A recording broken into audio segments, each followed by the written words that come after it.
英伟达最害怕的对手不是 AMD， 不是英特尔，而是一家你可能连名字都没怎么听过的公司——日月光。你没有听错，就在几个月前，黄仁勋亲自飞到台湾，在那里待了整整3天3夜。所有人都以为他是去见台积电的刘德音，去求3纳米的产能，但结果让所有人大跌眼镜。他大部分时间都待在日月光的总部，和日月光的高管们开了一场又一场闭门会议。会议的主题只有一个：给我更多的封装产能。这件事当时在半导体行业内部引起了轩然大波，因为在过去几十年里，所有人都默认一个逻辑：半导体行业的皇冠是制程，谁能做出更小的晶体管，谁就是老大。台积电之所以能成为全球半导体的霸主，就是因为它掌握了最先进的制程技术。英伟达之所以能在 AI 时代一骑绝尘，很大程度上也是因为它能拿到台积电最优先的产能。但现在这个逻辑彻底变了。看完这个视频，你会彻底搞懂半导体行业正在发生的这场百年未有之大变局。你会明白为什么先进封装会从一个没人看得起的装壳子工序变成 AI 时代的生死门。你会看懂台积电、英特尔、日月光这3巨头在封装赛道的暗战，以及这场战争会如何重塑全球科技格局。最重要的是，你会摆脱制程至上这个已经过时的观念，抓住下一个10年半导体行业真正的投资和发展机会。如果你也想搞清楚这场正在发生的权力转移，先点个赞，收藏一下，不然后面讲到关键数据和竞争格局的时候，你可能真的记不住，回头想找也找不到了。我先问大家一个问题，你觉得现在做一款最先进的 AI 芯片，最大的成本花在哪里？是最先进的3纳米制程吗？还是芯片设计？把你的想法打在评论区。现在一款高端 AI 芯片封装的成本已经占到了总成本的40%以上，而且这个比例还在快速上升。再过2年，这个数字很可能会超过50%。也就是说，未来你买一块 AI 显卡，一半的钱都花在了封装上。这是不是听起来特别反常识？在我们的印象里，封装不就是给芯片装个保护壳，再焊上银角吗？这能有什么技术含量？怎么可能比制造芯片本身还贵？但事实就是如此。而且更夸张的是，现在不是贵不贵的问题，是你有钱都买不到。我先给你看一组数据：2026年全球先进封装的需求会增长80%，但产能只能增长30%，这中间有30%到40%的巨大缺口。这个缺口有多大呢？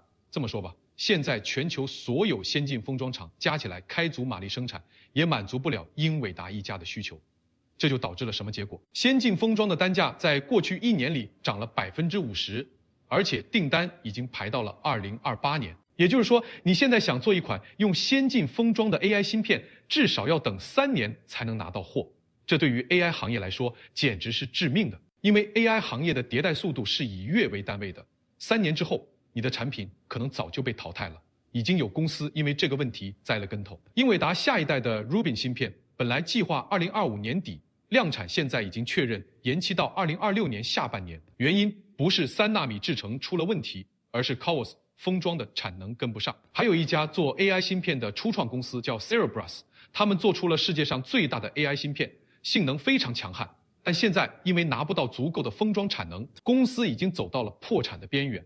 你看，现在的情况已经变成了得封装者得天下，谁能拿到足够的先进封装产能，谁就能在 AI 时代活下去。拿不到的，不管你芯片设计的有多好，都只能等死。那为什么会突然变成这样？为什么封装突然变得这么重要了？这一切的根源都要从摩尔定律的死亡说起。你肯定听过摩尔定律，他说的是每隔18个月，芯片上的晶体管数量就会翻一番，性能也会翻一番，同时成本会下降一半。过去半个世纪，整个半导体行业甚至整个科技行业都是靠着摩尔定律在往前跑。但现在摩尔定律已经走到了尽头。我们来算一笔账，从7纳米到5纳米，晶体管密度提升了大约 1.8 倍，性能提升了大约 15%， 但成本上升了大约 40%。从5纳米到3纳米，晶体管密度提升了大约 1.7 倍，性能只提升了大约 10%， 但成本上升了超过 60%。而接下来的2纳米，性能提升可能连 5% 都不到，但成本会再翻1倍。这已经完全不符合摩尔定律了。原来的摩尔定律是性能翻番，成本减半，现在是性能提升一点点，成本翻好几倍，这就变成了一笔非常不划算的生意。而且更麻烦的是，我们已经快要摸到物理极限了。现在3纳米的晶体管里面只有几十个原子，再往下做，量子效应就会开始起作用，电子会随便乱跑，芯片就没法正常工作了。所以现在的情况是，制程微缩这条路已经走不通了，至少在可预见的未来是走不通了。但问题来了， AI 对算力的需求还在以指数级的速度增长。现在一个大模型的训练需要的算力每隔几个月就会翻一番，制程走不通了，算力从哪里来？这时候所有人都发现了一个被忽略了几十年的致命问题：内存强。什么是内存强？我给你打个比方，你有一辆法拉利跑车，最高时速能跑到350公里，但你只有一根细水管给它加油，每秒只能加1滴油。那这辆法拉利能跑多快？它根本就跑不起来，大部分时间都在怠速等着加油。AI 芯片现在面临的就是这个问题。现在的 AI 芯片运算单元已经非常强了。英伟达的 H100里面有超过800亿个晶体管，每秒能进行超过3万亿次运算，但它的内存带宽，也就是数据从内存传到运算单元的速度，只有每秒3TB 左右，这就导致了一个非常尴尬的结果。AI 芯片的算力利用率平均只有20%左右，也就是说，你花了几万块买的 H100，80%的时间都在闲着，在等数据传过来。你想想，这有多浪费？为什么会这样？因为数据传输的速度和传输的距离成反比，数据走的路越远，速度就越慢，延迟就越高。在传统的芯片架构里，运算单元和内存是分开的，它们之间隔着好几厘米的距离。这几厘米对于电子来说，就像是从北美到亚洲那么远。而且 AI 运算和普通的运算不一样，普通的运算是运算多，数据少，但 AI 运算是数据多，运算少。它需要不停地把大量的数据从内存搬到运算单元，运算完了再搬回去，所以数据传输的速度就成了最大的瓶颈。这就像一个大厨，手艺再好，刀工再快，但食材送不上来，他也只能干等着。你给他再多的锅碗瓢盆，再多的调料都没用。原来制程还能往前走的时候，这个问题还不明显，因为我们可以把运算单元做得更小，把更多的运算单元塞进芯片里，这样就算利用率低，总算力还是能提升。但现在制程走不通了，我们没法再堆更多的运算单元了，这时候内存强就成了 AI 芯片发展的最大障碍。那怎么解决这个问题？既然我们不能把晶体管做得更小，那我们能不能把不同的模块放得更近一点？这就是 Chiplet 技术，也就是芯粒技术的核心思想。什么是 Chiplet？ 我再给你打个比方，原来我们做芯片就像是用一整块石头雕刻一座城堡，所有的东西，运算单元、内存、接口都要刻在同一块石头上。这块石头越大，雕刻的难度就越高，废品率就越高，成本也就越贵，而且一旦有一个地方刻坏了，整个城堡就废了。而 Chiplet 技术就像是搭乐高，我们先把城堡拆成很多个小的模块，比如城墙、塔楼、城门、宫殿，每个模块都单独雕刻，雕刻好了之后，再用胶水把它们拼在一起，组成一座完整的城堡。放到芯片上，就是我们不再做一整块大的芯片，而是把芯片拆成很多个小的芯粒，比如专门负责运算的计算芯粒，专门负责存储的内存芯粒，专门负责输入输出的接口芯粒。每个芯粒都可以用最合适的制程来做，比如计算芯粒对性能要求高，可以用3纳米；接口芯粒对性能要求不高，可以用7纳米甚至14纳米。然后我们再用先进封装技术把这些芯粒紧紧地贴在一起，让它们之间的距离只有几微米。几微米是什么概念？是原来几厘米的几千分之一。这一下子就把数据传输的距离缩短了1000倍，数据传输的速度提升了1000倍，功耗降低了90%以上。原来的内存强问题一下子就解决了一大半。而且 Chiplet 还有很多其他的好处，比如成本更低，因为小芯片的良品率比大芯片高得多。原来一块大芯片只要有一个坏点，整个就废了。现在拆成小芯粒，坏了哪个换哪个，大大降低了成本，还有迭代速度更快。原来你要升级一款芯片，必须整个重新设计、重新流片，至少要2年时间。现在你只需要升级其中一个芯粒，其他的都可以沿用。半年就能推出新产品。你看，这是不是一个天才的解决方案？它绕开了摩尔定律的物理极限，用空间换时间，用封装换性能。但这个方案有一个前提，就是你必须有非常先进的封装技术，因为要把几十个甚至上百个芯粒精确地贴在一起，误差不能超过1微米，这比在头发丝上刻字还要难。原来的封装只需要把一块芯片装起来就行，现在的封装要把几十块芯片拼在一起，还要保证它们之间能高速通信，不能有任何干扰，这完全是2个不同的技术难度。所以封装厂的角色一下子就从原来的打工人变成了现在的定价者。原来芯片设计公司是甲方，封装厂是乙方，甲方说什么，乙方就得做什么。现在反过来了，封装厂是甲方，芯片设计公司得求着封装厂给产能，这就是整个行业最根本的变化。价值重心已经从制程制造转移到了先进封装。那现在全球先进封装的格局是什么样的？目前是3足鼎立的局面，分别是台积电、英特尔和日月光。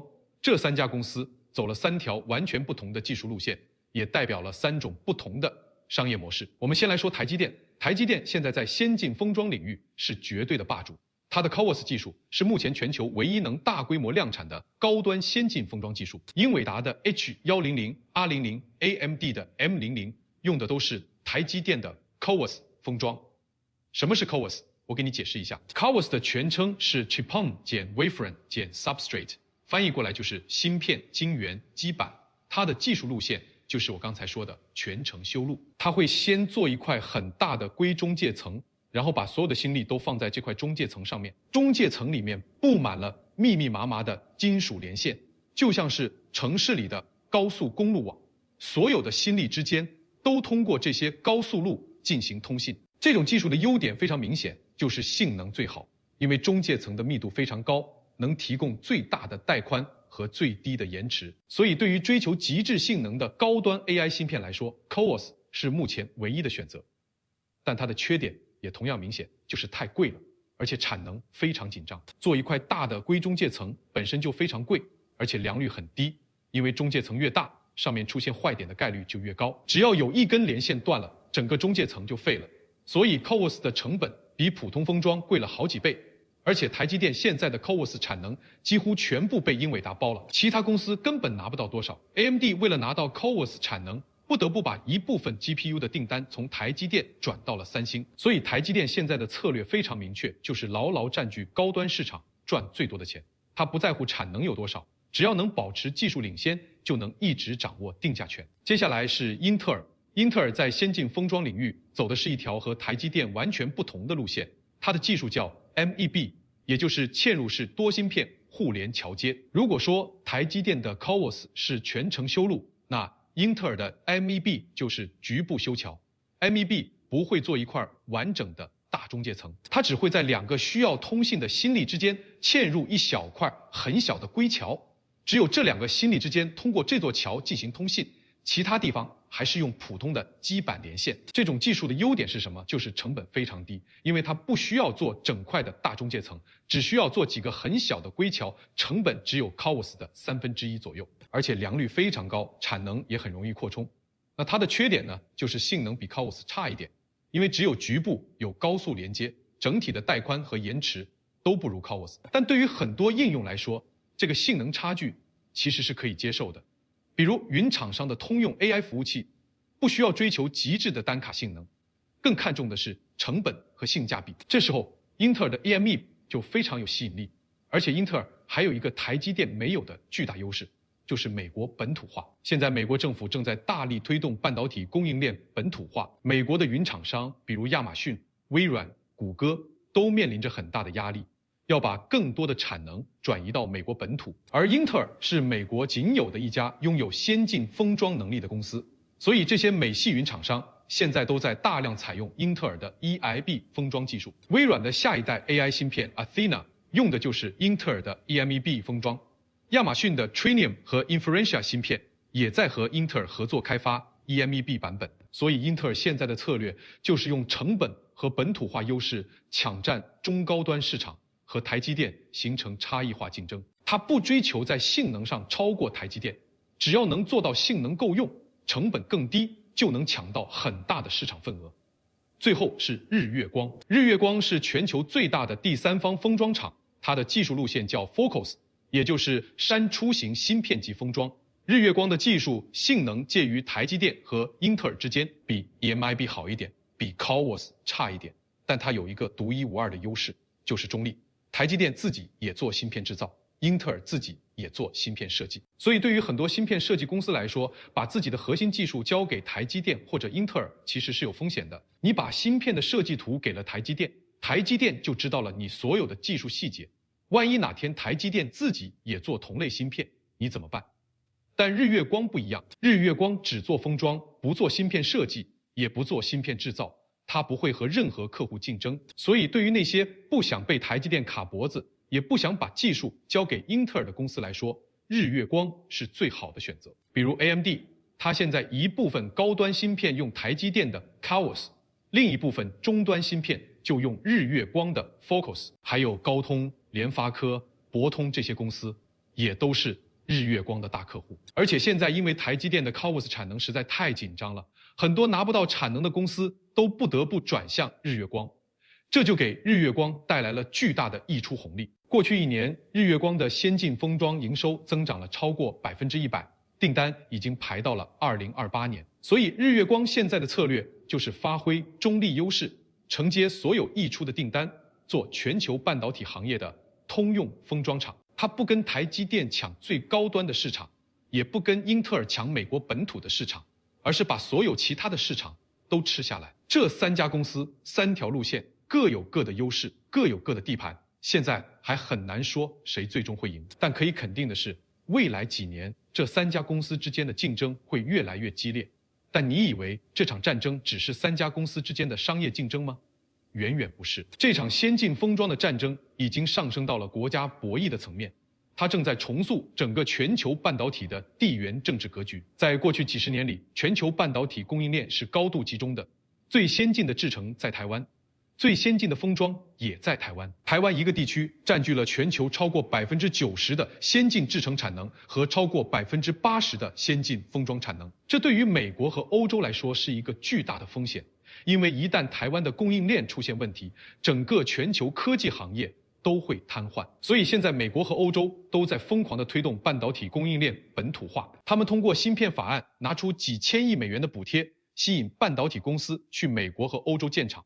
但你有没有发现一个很有意思的现象？美国和欧洲现在补贴的重点不是先进制程，而是先进封装。美国的芯片法案里有超过1/3的资金是专门用于先进封装的。英特尔在美国亚利桑那州建的新厂主要就是做先进封装的。台积电在美国亚利桑那州的工厂原来计划是做5纳米和3纳米制程，现在也增加了先进封装的产能。欧洲也是一样，欧盟的芯片法案把先进封装列为最高优先级的发展方向。英特尔在德国马格德堡建的工厂主要也是做先进封装的。为什么会这样？因为先进制程的建厂成本太高了，周期太长了。建一座3纳米的晶圆厂需要超过200亿美元，而且至少要3年时间才能投产。而且就算建好了，也很难赶上台积电的技术水平。但先进封装不一样，先进封装的建厂成本低很多，大约只有先进制程的1/5，而且建设周期也短，大约18到24个月就能投产。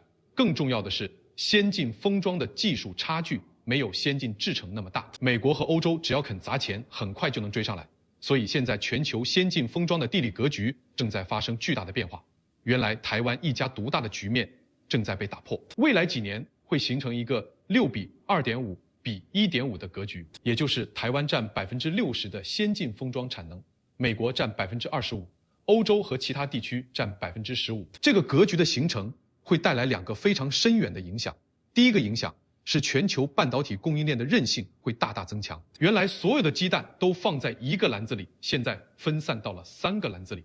就算其中一个篮子出了问题，其他2个篮子也能顶上。第二个影响是半导体的整体成本会上升，因为在台湾建厂的成本比在美国和欧洲低得多。美国的人工成本是台湾的3倍，能源成本是台湾的2倍，所以在美国和欧洲生产的芯片成本会比在台湾高很多。这些成本最终都会转嫁到消费者身上。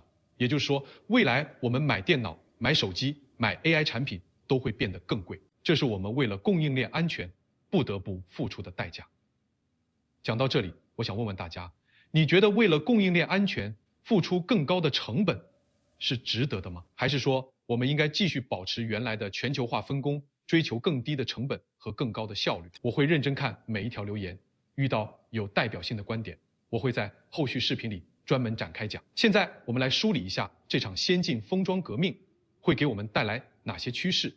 第一个趋势，半导体行业的竞争核心已经从制程转向了封装。未来10年，谁能在先进封装技术上领先，谁就能成为半导体行业的霸主。第二个趋势，价值重心会继续向上游转移，封装厂的话语权会越来越大，芯片设计公司的话语权会相对下降。未来会出现更多像日月光这样的超级封装巨头。第三个趋势， AI 会变得更加普惠，先进封装技术大大降低了 AI 芯片的成本和门槛。原来只有英伟达能做高端 AI 芯片，现在很多中小公司也能通过 Chiplet 技术做出自己的 AI 芯片，这会让 AI 技术更快地普及到各个行业。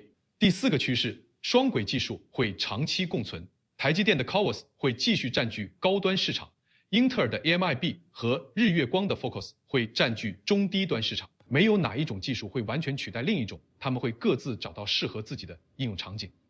第五个趋势，供应链会继续去中心化，全球半导体供应链会从原来的单一中心变成多中心的格局。美国、欧洲、台湾、韩国都会在供应链中占据重要的位置。其实这场封装革命给我们最大的启示就是，科技的发展从来都不是一条直线。当一条路走不通的时候，总会有人找到另一条路。摩尔定律的死亡不是半导体行业的终点，而是一个新的起点。它打破了原来的垄断格局，给了更多公司参与竞争的机会。它也让我们意识到，科技的进步不仅仅是把东西做得更小，更是把东西组合得更好。谁能突破封装的瓶颈，谁就能引领下一个10年的科技发展。谁能掌握先进封装的技术，谁就能掌握未来的科技话语权。最后，我想再回到开头的那个问题，2026年，英伟达最害怕的对手真的是日月光吗？其实不是，英伟达真正害怕的不是日月光这家公司，而是整个行业权力重心的转移。原来英伟达只要搞定台积电就能搞定一切，但现在它还要搞定日月光，搞定英特尔，搞定美国政府，搞定全球的供应链。任何一个环节出了问题，都会影响它的霸主地位。这就是时代的变化，没有永远的霸主，只有永远的变化。